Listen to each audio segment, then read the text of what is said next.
welcome to another battle report. This time it's against Orcs and Goblins, or should I say Orc and Goblin. There's only one single Orc in that Orcs and Goblin army.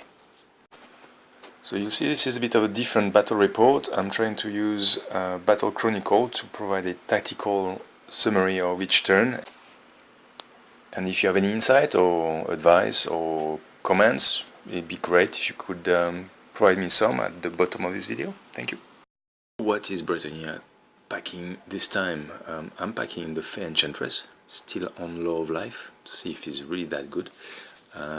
For hero characters, I got a Damsel, level 1 of Beast on the Warhorse. She's got a Dispel Scroll. Damsel, level 1 of Beast. She's got a Silver Mirror. That's 2 Dispel attempts, or 2 automatic Dispel in my army. She's pretty cool. Paladin, BSB, Gromril Helm, Sword Striking. A Paladin with Virtue of Heroism, Charm Shield, Luckstone, and Morningstar.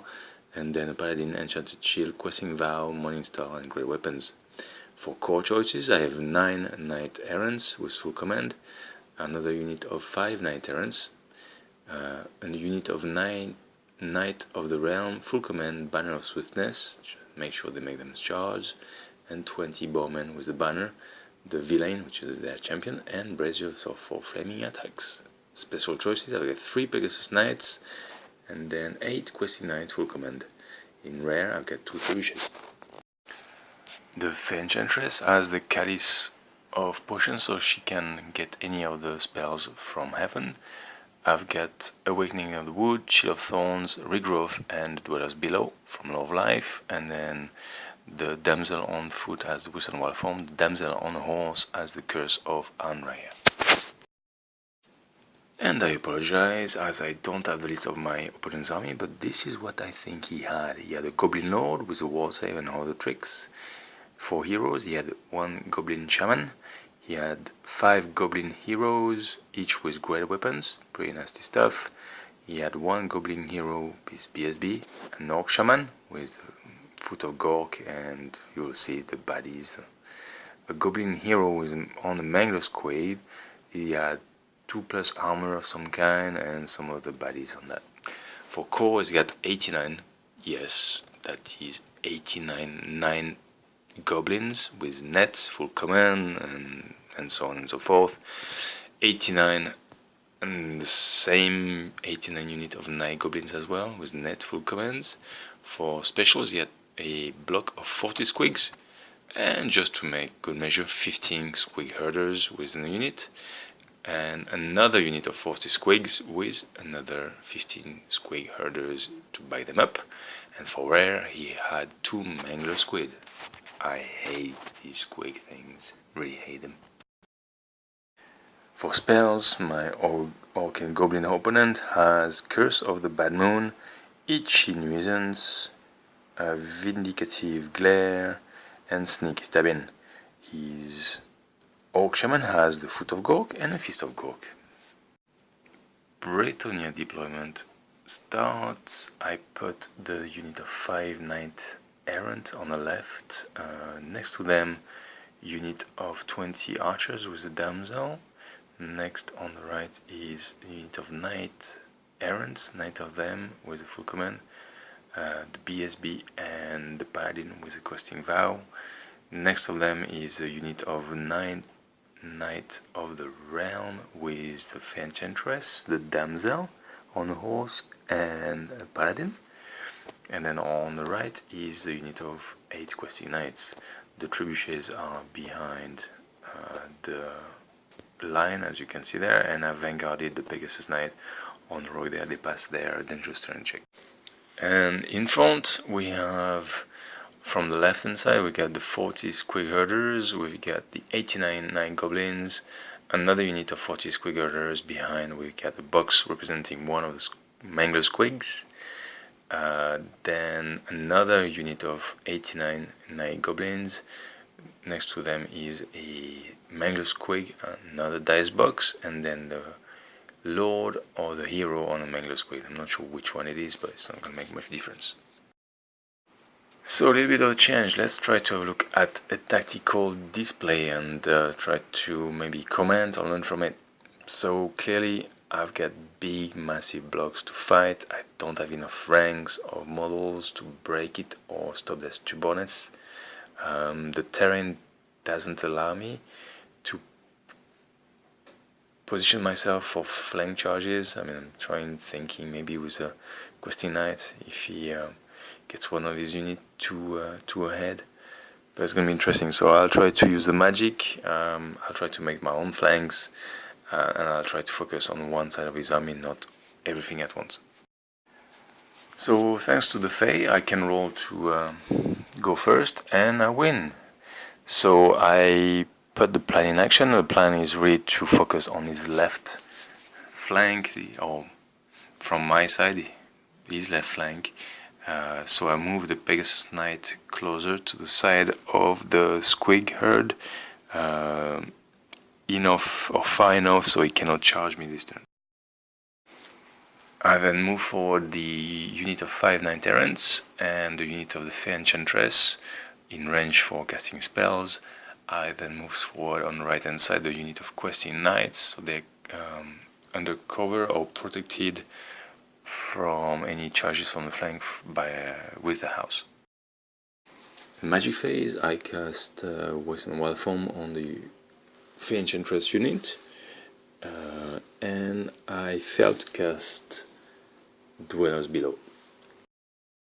In the shooting phase, my archers do 3 wounds to the Squig herd. The first trebuchet does 12 wounds to the Night Goblin unit, and the second trebuchet adds 15 wounds, which is great.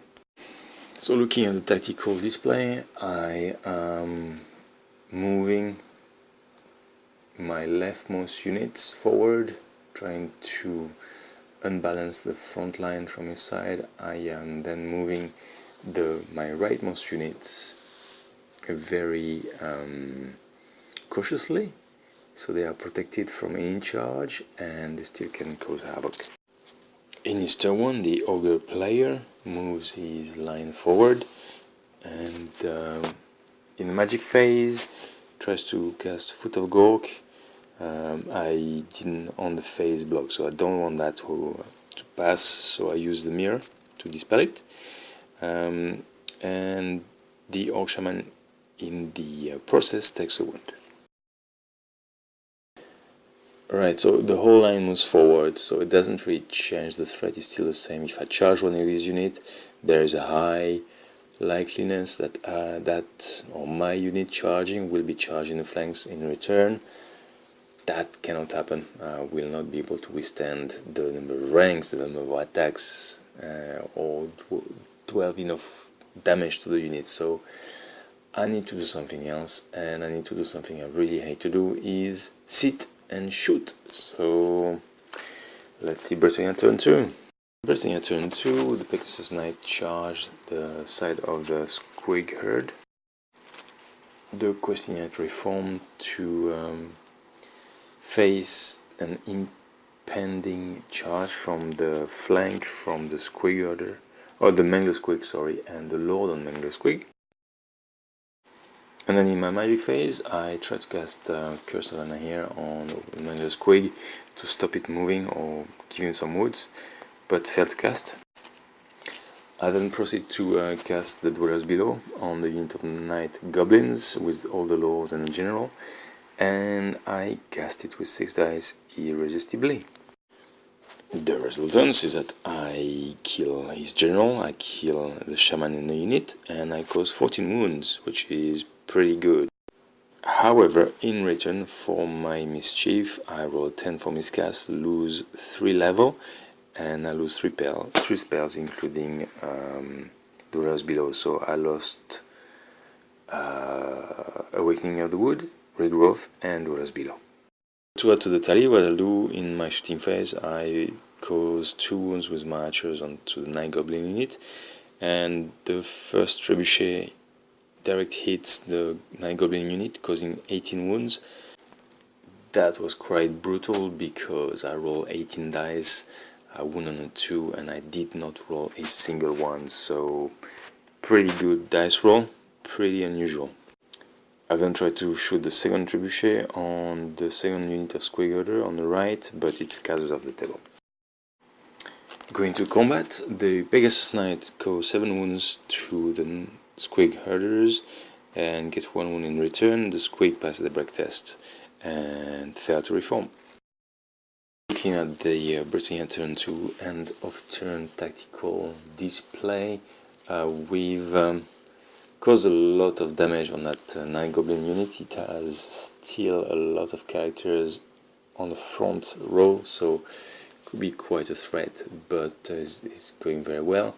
I did a lot of damage with my Pegasus Knight. It looks promising, given that they only took 1 wound back to the 7 wounds they caused. If from the combat res I can make them to fail their leadership test or their break test, it could be great in the next turn. In his turn 2, my Orcs and Goblins opponent reforms the depleted unit of 9 Goblins with all the Lords into a 5 by 5 or 6 formation there, I can see, behind the marsh, and then moves the second unit of Squig herds forward, but leaves, I think he failed his animosity check, leaves his other unit of 9 Goblins in back.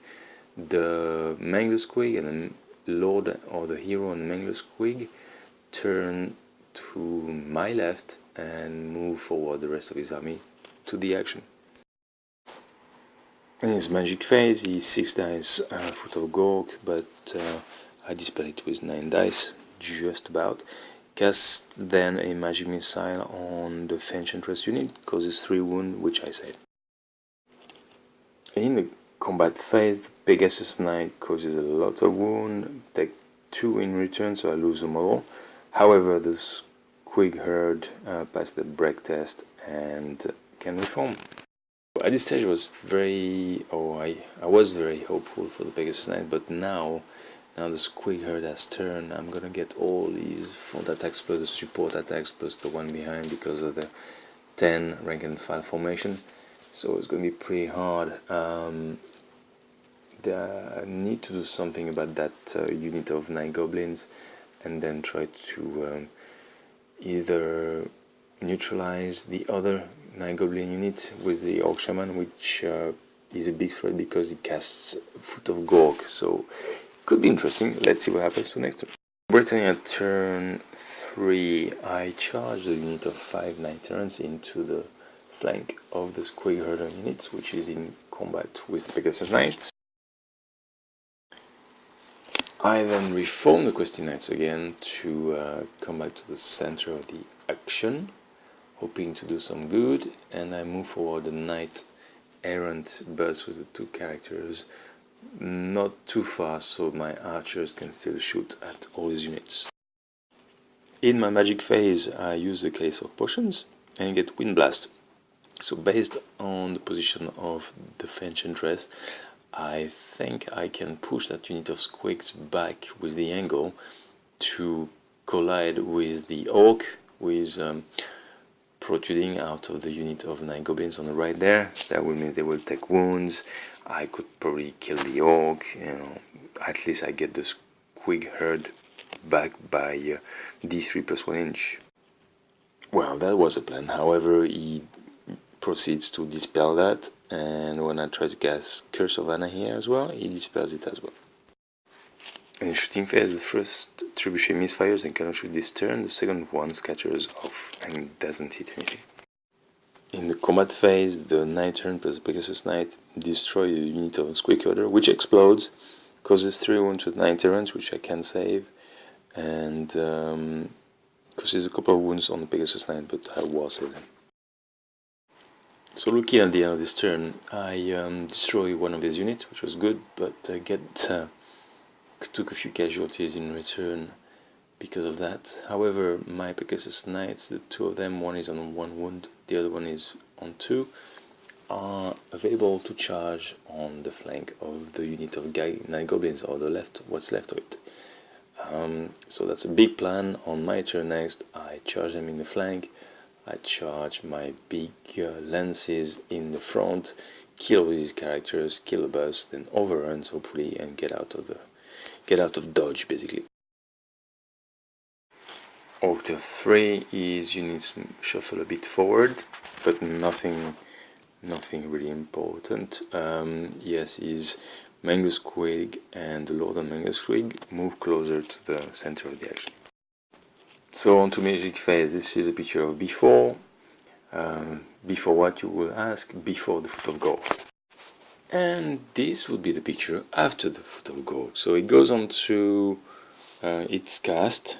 It's cast irresistibly, and it will not hurt the Orc Shaman. However, it will hurt me. It causes a couple of wounds.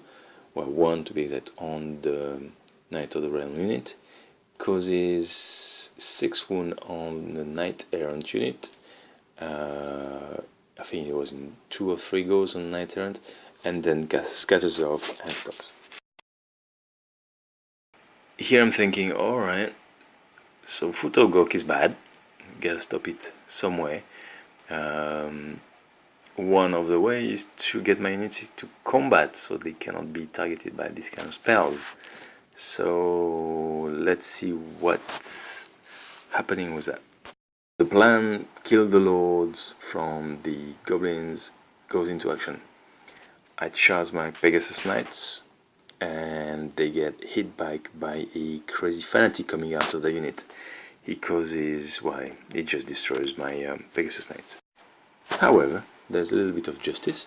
Both my Fay Enchantress unit of Knight Errant, or Knight of them, sorry, and my unit of Knight Errant make it into the Night Goblin unit with all his lords. As you see there, I have crossed each unit. The idea is I protect the flank of my Fay Enchantress unit with the Knight Errant from his Lord and the Mangus Quig or any other retaliating attack. There was a couple of millimeters difference between his Night Goblin units and the Squig units, so I'm only in contact with the Night Goblin units there, not the Squigs, with the Knight Errant. In the magic phase, I tried to cast a Shield of Thorn, but I failed, and the Curse of Anraya is scrolled. In the shooting phase, my bowman causes a wound onto the Lord and the Mangus Quig, but he saves it.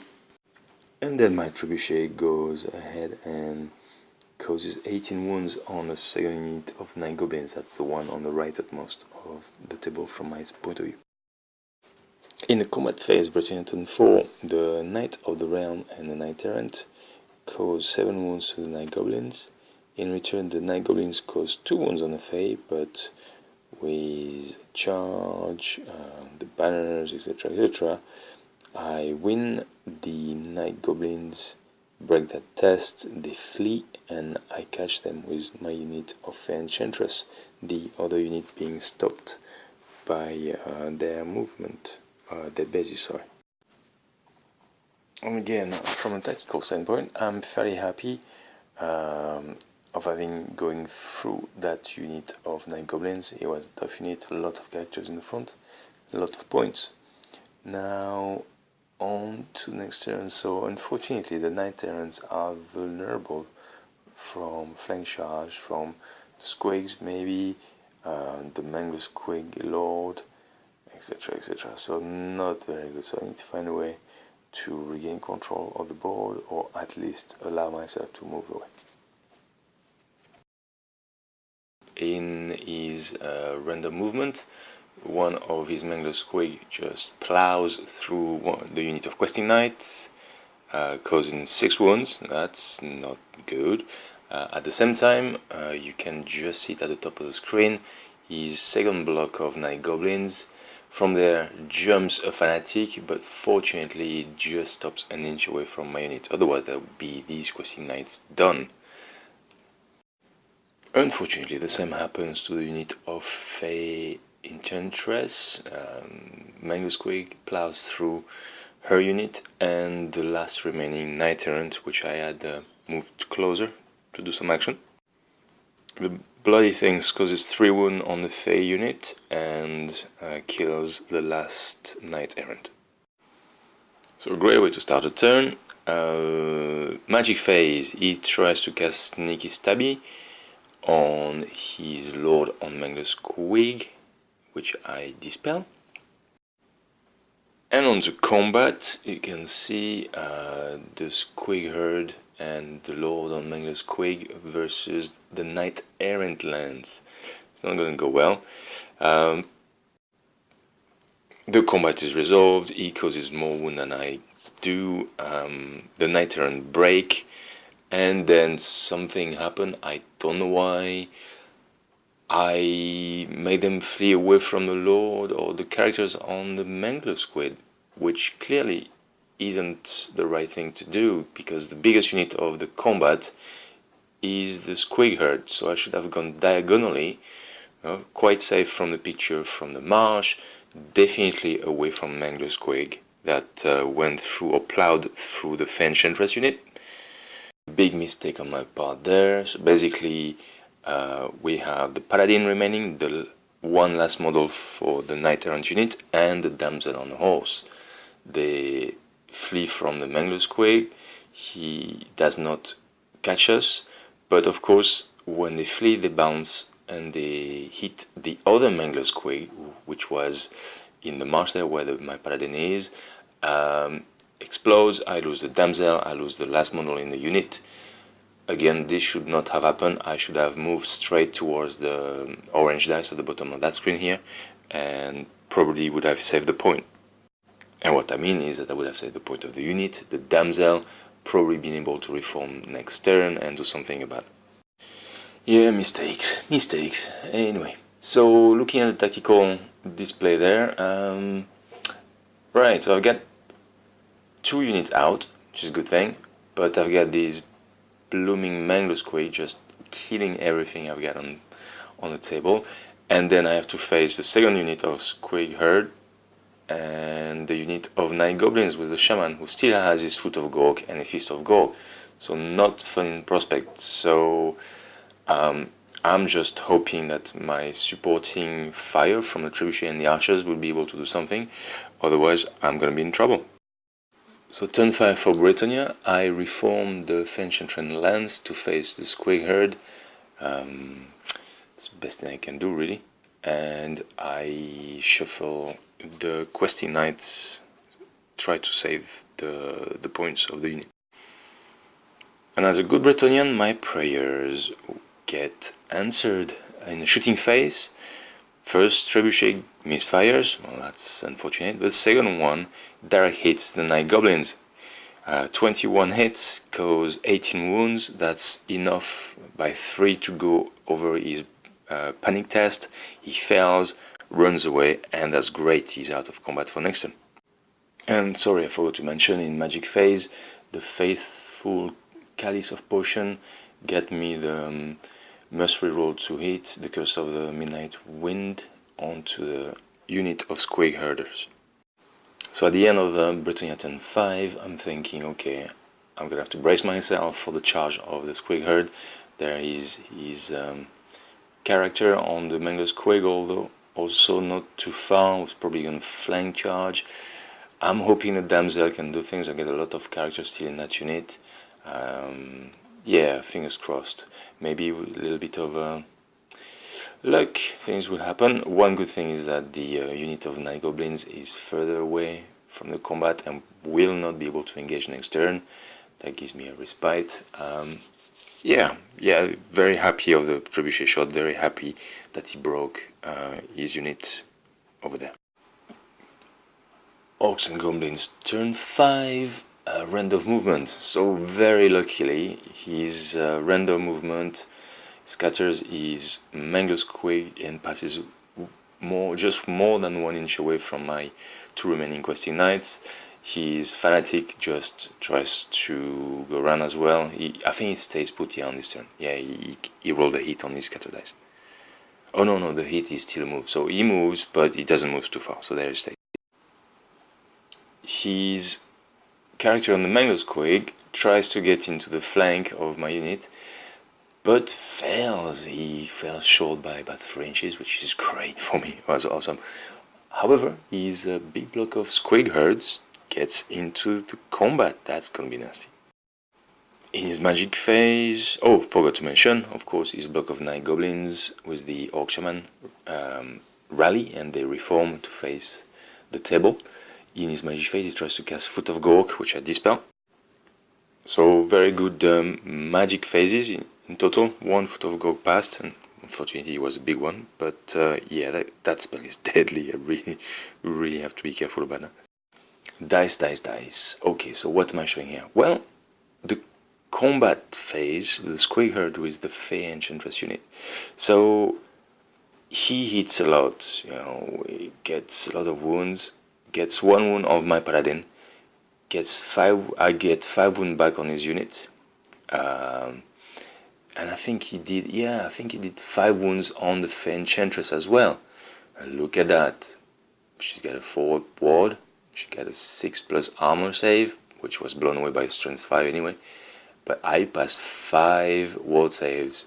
It was a bit of a cliffhanger, so I roll 1 dice after another, and then I get 4, 6, 5, 5, and 4. I couldn't believe it. Anyway, he couldn't believe it either, but that was great.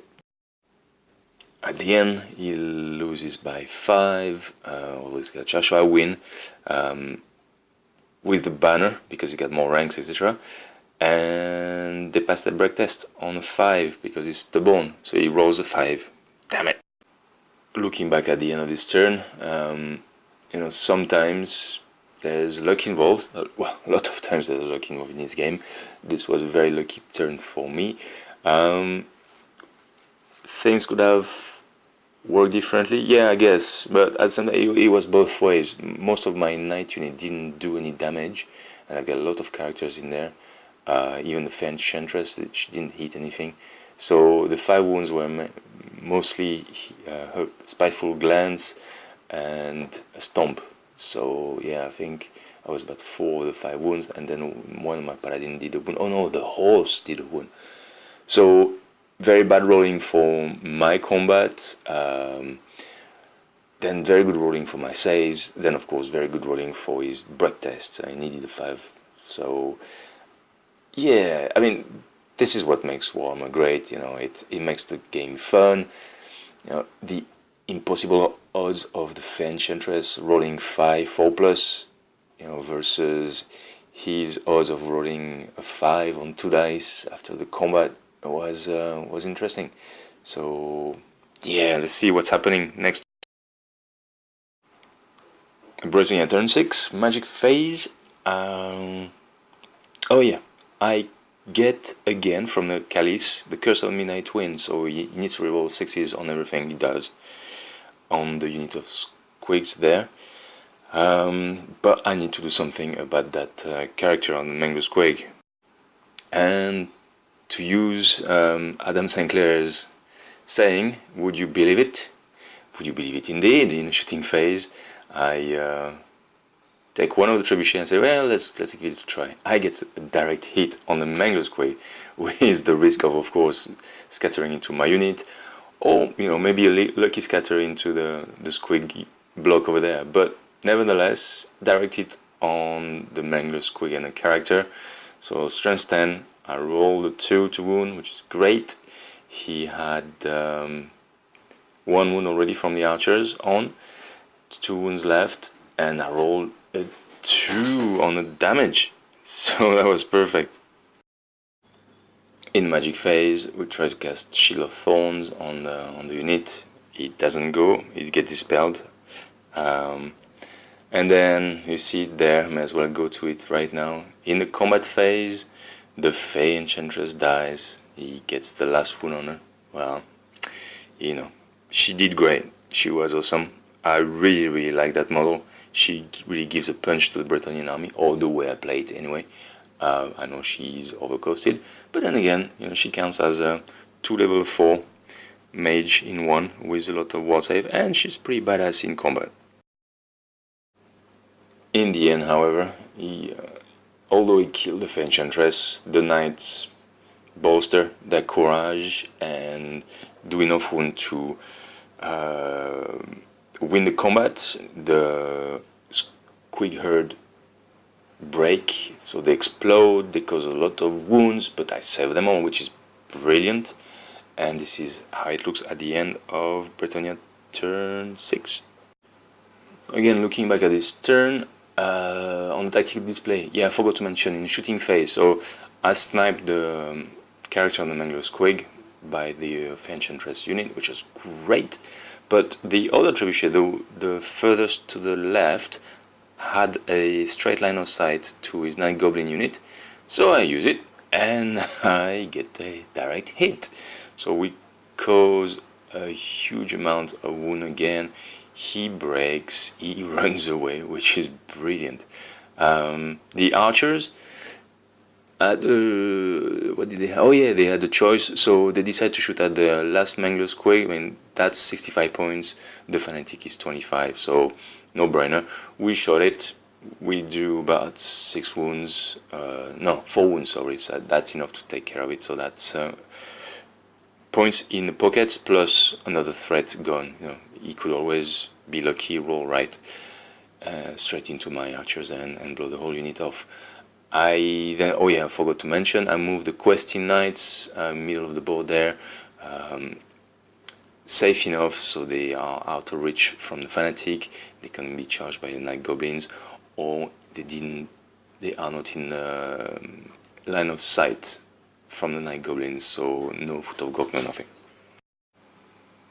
The last turn for Goblins, Goblins turn 6. Yeah, we go straight to the magic phase and nothing else to do. He 6 dice, Foot of Gork, but it's not irresistible, and I get plenty dice, just enough to dispel, and I do it. That's the end of the game. On the tactical side, there's not much to say from the previous turn, apart from the fact that the paladin that from the knight errant lance that was destroyed by the character on the Mangler Squig and Squig herd that went on the left hand side of the display there, did not free outside of the board. I think I rolled treble 1 or something on the last roll, something like that, so it stays according to the compact. I still have his point. It's not going to make a difference, but just to say that this is what happens. Yeah, I mean, his Fanatic stays put or move very slow, slightly. So what he's got left, he's got the Fanatic left, he's got the unit of Night Goblins with the Shaman in it, and that's about it. And I've got the Knight of the Realm, the BSB, the Paladin, the the Damsel on Horse is gone. I've got the Damsel on Foot, the Archers, the Trebuchet, the second Trebuchet, and the Questing Knight. Plus, okay, we counted that Paladin, but as you will see, it's not going to make a big difference. And so was the game. So, yeah, not my favorite game at all. 2 things. One, versus MSU or extreme MSU armies like these, I am extremely reliant on 1, the magic, and 2, the trebuchets. Fortunately, the later really delivered in this game. I mean, the trebuchet just rocked everything. But you know, when you get 89 models in a unit, even if you hit with 1 trebuchet, you only do 21 wounds maximum. Yeah. So what did that require me to do? It required me to stay put and to wait and to wait and to wait. And yeah, that's not ideal. I mean, I was thinking after the game, how could I, you know, try to flank his unit? How could I? The only way was, yeah, getting my Vanguard unit ahead, getting the pegs over there was good. Maybe, I don't know, maybe go all in against 1 or 2 units and just pray that I pass. But what really bugs me in that army are the Mangler Squigs. I mean, this, you cannot charge them, apparently. They hit you, they cause damage. You hit them, they cause damage. They have high strength, high output of wounds. I mean, it's 2d6 or 3d6 if they charge you or they get through you. I mean, it's a nightmare. Okay, the Fanatics I can handle. You know, you get a unit close, you know, and they come out. That's cool. But the mango squid, damn. And I mean, it would be great if they were non-discriminating and they would eat his own army as well. But apparently, no, they stop 1 inch away from his army, or when they are on the characters. So yeah, I'm not sure. Archers would be the way to kill them, but you know, if you're long range and they have some sort of cover, then you're gonna need a lot of hits and a lot of wounds. Fortunately, that wasn't the case, and as you saw, he kept most of them away from the archers, either on the right hand side or next to his double edge. Okay, so that's a lot of rambling. One thing I wanted maybe to do is give an opportunity to go step by step through the tactical displays I put there using Battle Chronicler, and give you a better, let's say, give you a bit of a 2020 hindsight from my point of view and what would have done differently. So let's look at deployment. I think with different terrain, with a bit of board edge cleared, I probably would have tried either to all in on one side, try to flank something, or spread my army. But Bretonnians, they're better when they stay together and they have combined charges and supporting units behind them. I mean, based on my deployment, the idea was, okay, I'm gonna weaken the block and then charge the block. So started with the squig herd on the left, squig herd 1, just weaken that, charge it, done. One thing I forgot is, of course, when you kill the squig herd or they break, they explode, so that causes you damage as well. Damn squigs! But yeah, I'm very happy with the deployment I used there. I wish the questing knight did see some action, apart from the Mangler squig just exploding in their face. So yeah, but tell me what you think. Better deployment, given that I believe the Night Goblin player probably wouldn't have much option. That's probably his best way. I mean, if you kill the squig herd, you know, they explode, they can charge you with the Night Goblins. If you get into the Night Goblins, you're probably not going to kill them on first turn. They're going to charge you with the squig herds on if you attack the Night Goblin 1 unit, and if you attack the Night Goblin 2 unit, you get charged by the squig herd, the Mangler squig, and the character with the Mangler squig. I don't know if they can go through your unit when in combat, but you know, I assume it could be like the Terrorgeist, you know, shooting in combat or something like that, stupid random movement.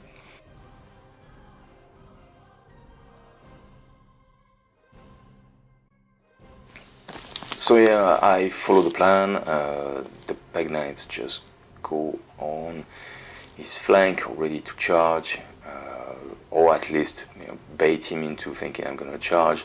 It all depended on how much would I do with my shooting attack and my magic. So yeah, I mean, the questing knight putting there, okay, I don't know, should have gone into the Mangler squig. The thing is, you cannot charge Mangler squig, so what would I have done? Go on the right hand side and just get 1 inch away from the Mangler squig and the character in Mangler squig and have a staring contest?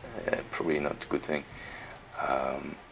Oh well, what would have been great is if I gave a ruby ring onto the paladin with a questing vow, put him into the questing knight, and then go around, face the Mangler squig and his pal, the Mangler squig, with the character, and shoot the crap out of them. You know. Squig barbecue. Oh yeah, I like the idea of that. But yeah, I didn't have the point. That's not how I'm built in that list. So that's where we are. The Knight turn 2 unit there, I left it there because I didn't want to have a failed impetuous charge test. This, yeah, you don't want to fail your charge. You don't want to be baited into a charge in that situation there against these blocks. So yeah, again, you know, turn 1, let me know what you think. In his Orc and Goblin turn 1, he moves forward his line and moves his Mangler squig on the right hand side there behind the house. I thought, yeah, let them come. You know, even if they come around, they're gonna take a while. I'll move most of my army forward into combat or away from them, and then I leave the archer and maybe the trebuchet to take care of them. So I didn't have any issue with that. Using the silver mirror on the foot of Gork, I could have tried to dispel it. I mean, I've got level 4. I could have 6 dice it, but I just didn't want to risk it, and foot of Gork is nasty. So yeah, you know, risk it, not risk it. I just wanted to play safe, you know, set up everything and have enough models to do a proper charge next turn.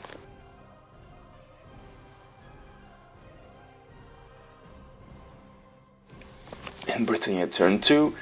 So yeah, that's interesting. So I charged the Peg Knights into the flank of the Squig Herd and thinking, yeah, I'm gonna do good.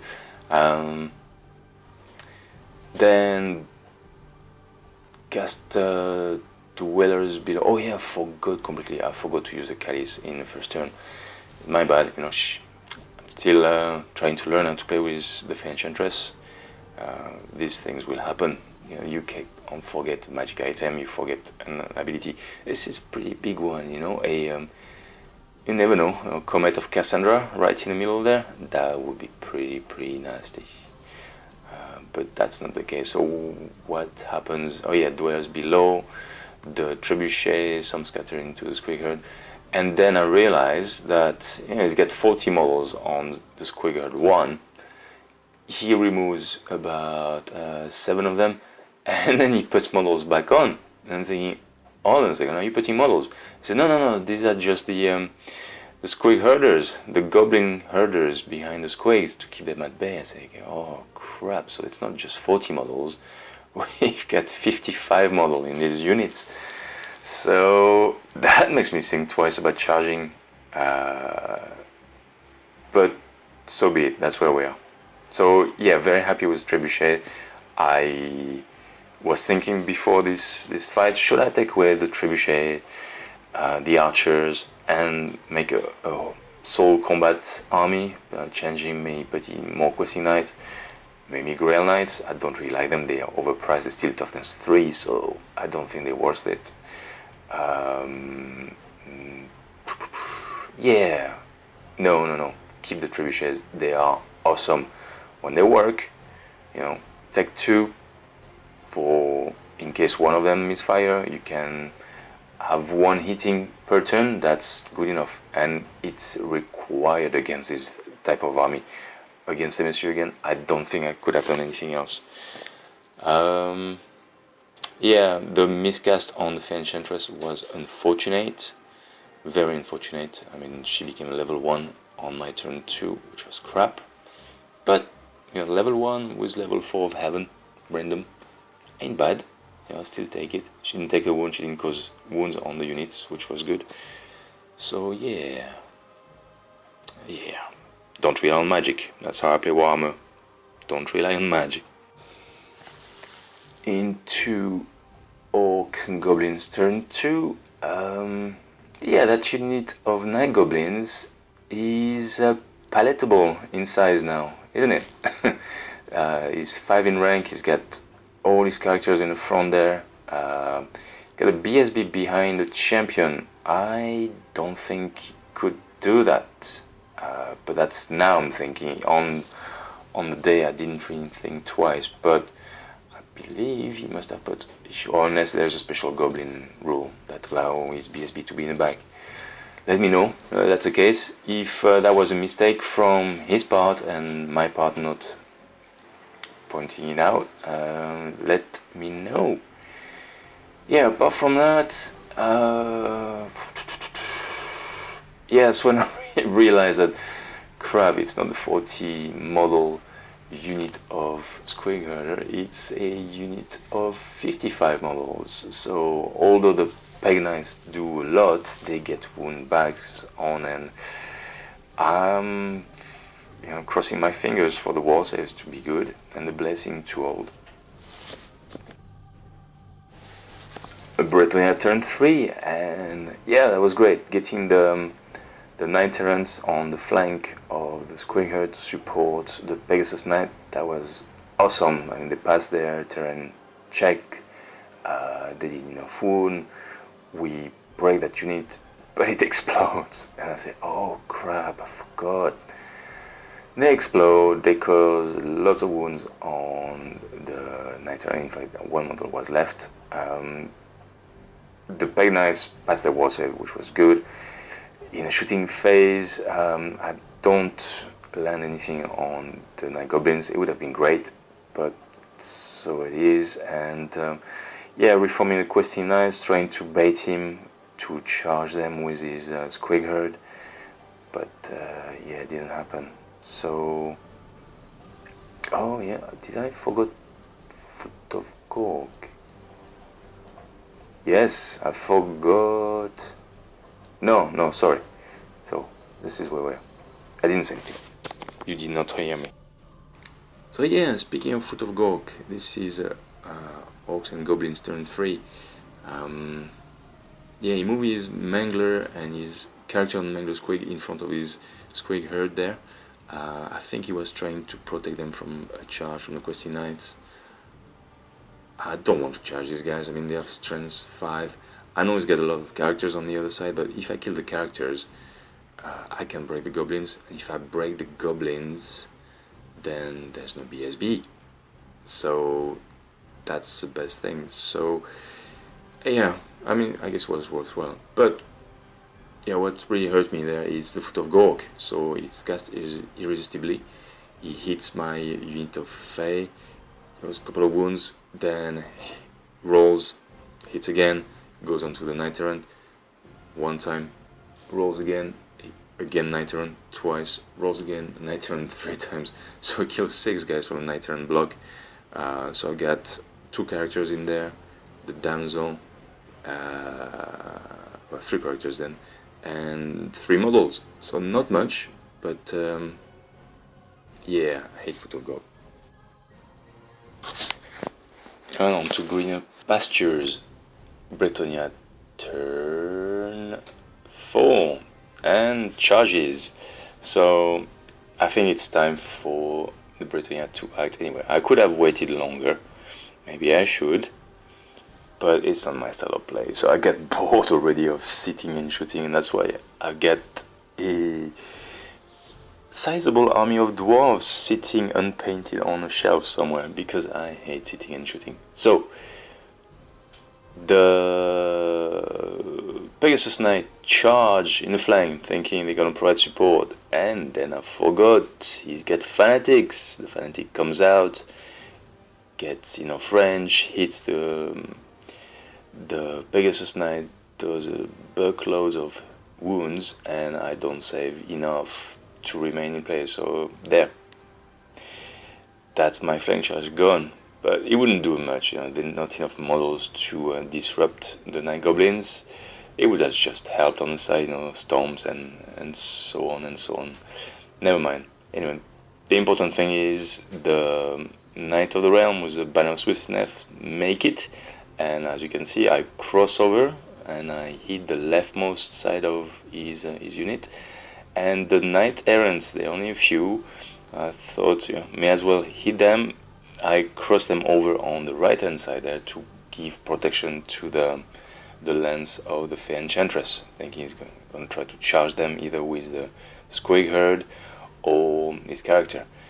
I didn't pay attention. I should have, before charging, to see if his Squig Herd, the second one as Squig Herd 2, was in line with his goblins, which would make my Knight Errant charging into the Squig Herd with one character, making his Squig Herd quite difficult to hurt me, and with all the wounds putting on the Night Goblins, probably breaking the Squig Herd as well. I should have checked. It could have gone the other way. It could have made a lot of wounds, or put a lot of wounds on my Knight Errant unit, on the character. Well, actually, he could have only put 2, so yeah, 20-20 inside.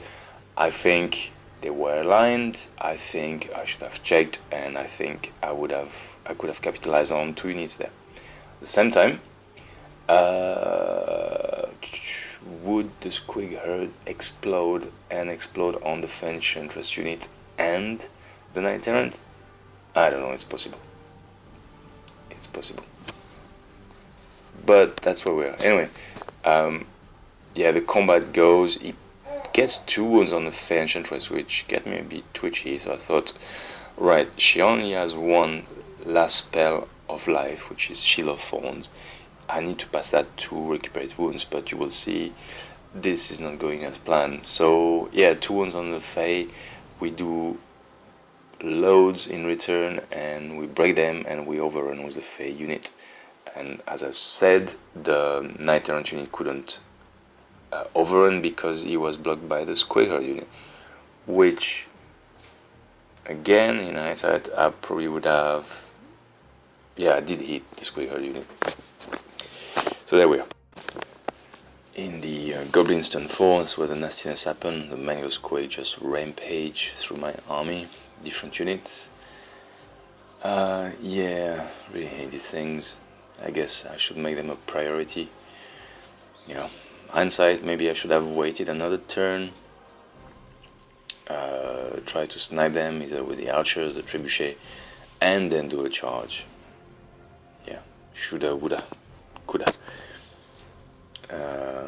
And then here I look at it again and I see my Knight Errant running away from the lone mangler and the character, as opposed to running away from the center to center of the Squig Herd unit.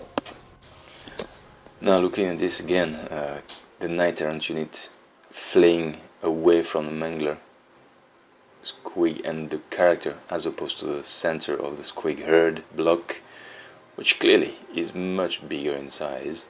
I would have gone fairly safely away, so he didn't catch me with his overrun, so I would have gone away towards my archers in parallel of the march there, and then wouldn't have lost my damsel on horse, wouldn't have lost the unit, so that's a lot of points, and could have reformed next turn. And sure, he could have hit it with his Mango Squig, but next turn was my turn, so I probably would have done something with that. Anyway, on the Bretonnia turn 5, yeah, I mean the trebuchet were brilliant, and just making the 9 goblins run away was good, you know, put them out of combat, and God knows what I would have done to fight these. So I get the Squig Herds to deal with already, plus his character, the Mangler there. So quite tough. Goblins turn 5, I was lucky for his character Mangler not to get into my flank. And then yeah, the Fay Enchantress is pretty tough in combat. The Spiteful Glance is awesome, you know. Of course they have high initiative, so it wasn't that great, but still, you know, get a few wounds. Yeah. Bretonnia turn 6. So yeah, the great thing is I sniped the Mangler and the character there with one of the trebuchet. Looking back, yeah, exploding me. I probably had, what was it, 6 models in a unit left after the explosion of the Squig Herd, so I could have overrun, could have tried to move away, but well, yeah, no, pretty sure it would have just charged me. I would have challenged with one of my characters and that's it, but yeah, it was easier to snipe it, you know, job done, and then tank the explosion of the Squig Herd.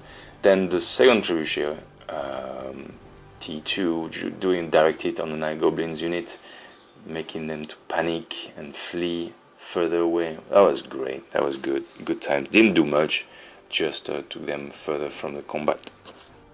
And then the last statistical display, Goblins turn 6. Of course, he rallies, he tries to Foot of Gog, but I dispel it. So yeah, it was interesting game. So that's the end of the game. Bretonnia won won by over 700 points.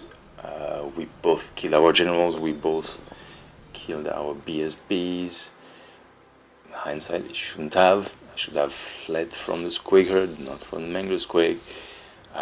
He killed a few characters, but I killed everything apart from one fanatic who sits right in the middle of the screen there on the table, and the Night Goblin unit with the Orc Shaman. So yes, I win by 700 points. It was a tough game.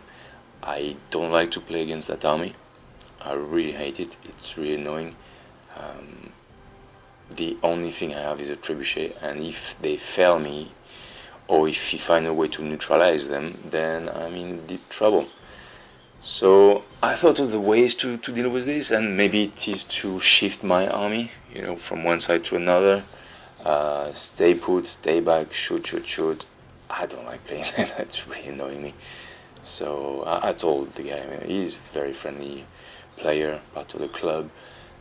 I told him I really hate playing your army because you make me play the way I don't like to play, which is sit back and shoot. But, trying to play a bit more cleverly. The plan worked out. Been lucky on some of the ward saves. He's been lucky on some of his panic checks. One thing is sure, one thing remains. I hate squigs and I hate Mangler squigs. Thank you for. Let me know what you think of the tactical display insertion into the battle report. It took a while to learn how to use the software and to put the things together. So if it's not that useful, then let me know. If you think it's great, let me know and I'll try to do it again. But yeah, it's a different style. As always, I welcome all comments, suggestions, hopefully constructive. I tried to take into account some of the comments made with regard to pictures, and I'm gonna make sure the sound on this one is balanced and equalized, so no blowing of eardrums for you. I really like doing these battle reports.